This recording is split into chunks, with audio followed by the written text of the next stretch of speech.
Hello, Michelle. How are you? Hello, I'm fabulous. How are you? Good to have you, Michelle. Michelle Paisley is actually the author of Yoga for a Broken Heart, a spiritual guide to healing from breakup, loss, death, or divorce. Thank you for allowing me to interview you today. Thank you for having me. I would like to first ask you, in general terms, what is yoga? What is the benefits of yoga? Can we start it at any age?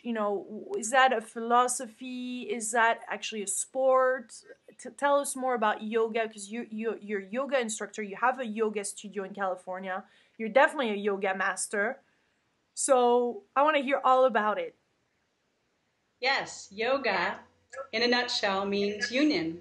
It means a coming together of oneness. It's ancient exercises that, yes, will get you very healthy. But more than that, I think it gives you peace. And what I've found in my many years of teaching is that a lot of people, in doing the exercises, would start to feel feelings of loss for whatever that means for them, wherever they were at in life. And it was a way of processing that emotion and getting to the other side of it to find a higher truth, a higher purpose. And it can be at any age. My 7-year-old daughter does it. In fact, I highlight her several times in the book. She's my muse. She was 4 at the time I wrote it. And she does a kind of animal nature yoga, and she's very playful. But I've had 90-year-olds in my class. It is more a state of being than just a specific exercise. It's a way of learning what your body can do and finding the limits, but then not pushing beyond it, seeing where your ego ends and where spirit begins. And you start to use that as a metaphor for your life. So what you can do on the mat, you start bringing to the rest of your life, whatever that issue is. For instance, I outline in my book 3, because I like to keep it to 3 steps rather than 20 and overwhelm people, of truth, acceptance, love, compassion, forgiveness, and divine love, unconditional love. Those are the 3 steps with any presenting issue. So let's say you come into a yoga class. You just had a fight with your boyfriend. You're upset. You're frustrated. You're trying to find peace of mind to still that chatter of the mind that we all are so eager to calm. And you start there. That's your truth at the moment. That's what's up for you. And then you go through a process of working it out of your body, wherever that is. Maybe you carry your shoulders up by your ears and it's stressful, and a lot of people do that. I'm also a massage therapist, so I see that all the time.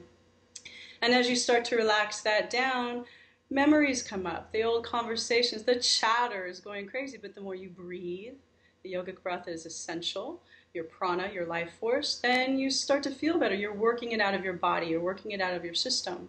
And then you come to that divine truth in the final meditation in Savasana, that there is only one. We all share that spirit. No matter what joy, no matter what pain, we all have the same spirit inside of us. That is yoga. It's not how many sun salutations I can do. It's not a competition. It's not a race. It's about, can you be present with this pain and transcend it? And understand that everyone feels that way. Yeah, because it has actually. I mean, I used to do yoga, and now I stopped. And now, reading your book, I'm encouraged, to start it again.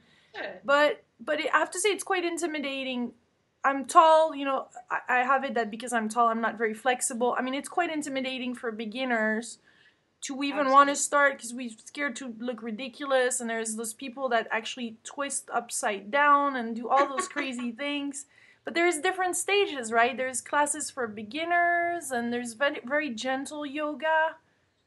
Yes, you start with where you're at. It has nothing to do with how flexible you are. If I had a nickel for every time someone said to me, but I'm not flexible, that's how you get flexible. You wouldn't run a marathon tomorrow. You train for it. The same goes with yoga.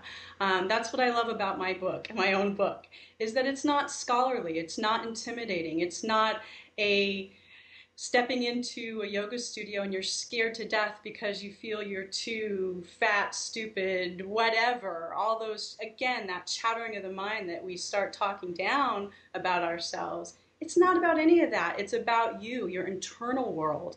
And yeah, not everyone can do a perfect headstand. You're not meant to the first time around. No one expects that of you. You let go of the expectation.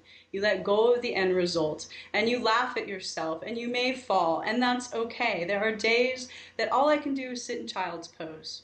And that's enough. That is yoga. There's days I'm go through my day, I'm walking, I'm breathing, I'm present.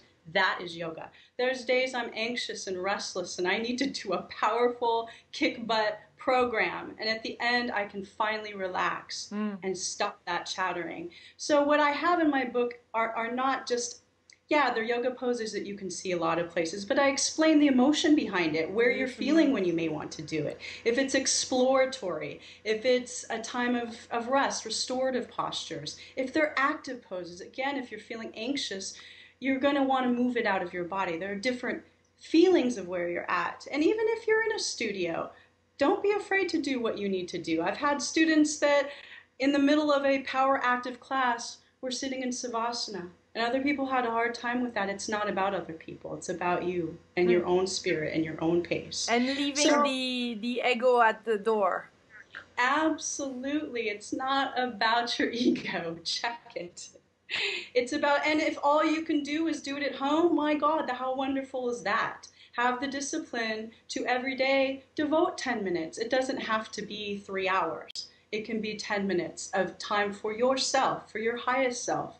That's why you have the book too. There's poses in there. Pick 3 a day. And then Thank you'll you. have a whole routine by the end of the week. Take small steps. That's my encouragement. Thank you so much, Michelle. I have some more questions relating to how yoga can help us with the pain and suffering from having a heartbreak, a broken heart, as you describe it. But Michelle is the author of Yoga for Broken Heart. Thank you so much, Michelle. Thank you for having me.